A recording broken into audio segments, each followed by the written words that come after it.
বুবলিকে ছাড়া কিছু ভালো লাগে না, একই বললেন শাকিব খান। হ্যালো ভিউয়ার্স, বিস্তারিত জানতে চ্যানেলটি সাবস্ক্রাইব করে সম্পূর্ণ ভিডিওটি দেখতে থাকুন। সুপ্রিয় দর্শক, ঢাকায় সিনেমার অন্যতম সেরা সফল জুটি শাকিব খান ও স্বপ্নবেশ মুলি, যাদেরকে নিয়ে সবসময় সোশ্যাল মিডিয়ায় তোলপাড় থাকে।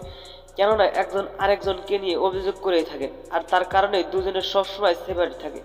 আর বেশ কিছুদিন ধরে সোশ্যাল মিডিয়ায় ঢুকতে দেখা যায় শাকিব বুবলির নতুন জুটি। কেননা কয়েকদিন আগে ছেলেবীরকে নিয়ে স্কুলে যান শাকিব বুবলি, আর সেই সময় শাকিব বুবলি সুন্দর মুহূর্তের কিছু ছবি সোশ্যাল মিডিয়ায় আপলোড করেন বুবলি। আর সেই দেখে ভক্তরা মনে করেছেন শাকিব বুবলি আবার এক হচ্ছেন।